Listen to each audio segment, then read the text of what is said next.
I wanted a wife, mainly in deen. You can't get a woman in deen. Where can you get beauty and wealth and everything? But alhamdulillah, Allah gave me a life partner who was a Dai. She was the president of one of the local organizations in Pune. Alhamdulillah, she's very beautiful also. I'm happy. And the first girl married. Here starts the planning of the children. And after we got married, I'm just cutting the story short, we traveled a lot for giving lectures. I used to give lectures, she used to give lectures. We traveled in many countries all over the world. After we got married, for the next 6-7 years, we traveled a lot to America, to South Africa, then to Australia, to Gulf countries, many countries. And while we were traveling for Dawah, we did a little bit of tourism also. We saw to it that we visited the Islamic schools available at that time. I'm talking about the mid-90s and the late 90s. That is about 35 to 40 years before. 40 years before. And when we visited the schools, we saw that in this school, their main purpose was, we want to see to it that the girls that come to study, they should be allowed to wear hijab. The children that study in the school, they should be able to offer salah during the school timing. And we went into the school, it's mentioned as the objective. We went to Australia. And what is the objective?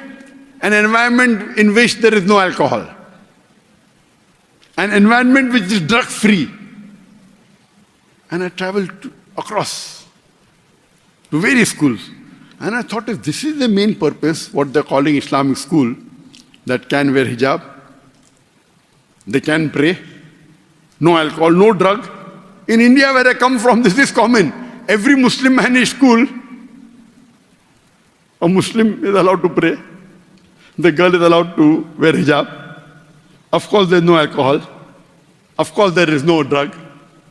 So I called these schools as Muslim managed school. Alhamdulillah, living in Australia and America, having such an environment is good, so I'm not criticizing them that way.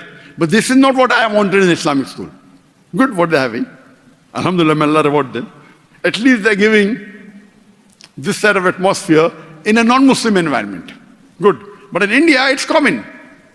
India, because there's a Muslim personal law, though it's a non-Muslim country, at the time Muslims ruled India. India is one of the few non-Muslim countries where a person can practice the full Sharia, mashallah. So, it was nothing unique for me. Most of the Muslim managed schools in India were like that. So what is unique? For them, okay, it may be unique. So when I say an Islamic school, I mean education for both the worlds. And some of the schools we went to, the best of schools in South Africa. I'm talking all this in the late 90s. Huh? Now the whole scenario has changed. Now in the last 25 years or 30 years, the things have changed. At that time, I went to the best school in South Africa, I won't take the name. And I spoke to the principal. He said, you know, what the other private schools charge, we charge half. I said, why? Otherwise Muslims don't come to our school. So to attract the Muslims, they kept the fees half of the private schools. Then the principal was telling that though we are supposed to be the best school in the country, I won't take the name of that school. Once, on a Saturday night, I go to a 5-star hotel and I'm shocked to see the girls of my school who are in the 9th standard, 10th standard, 14 years old, 15 years old. They are wearing mini skirts and going in the dance club.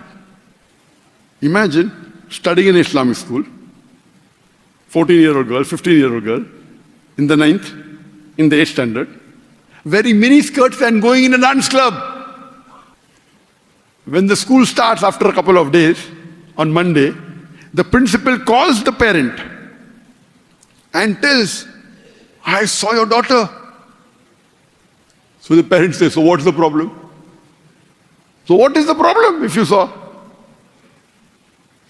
And they started threatening that if you don't like it, we'll remove our child from the school. That means the management is at the mercy of the parents.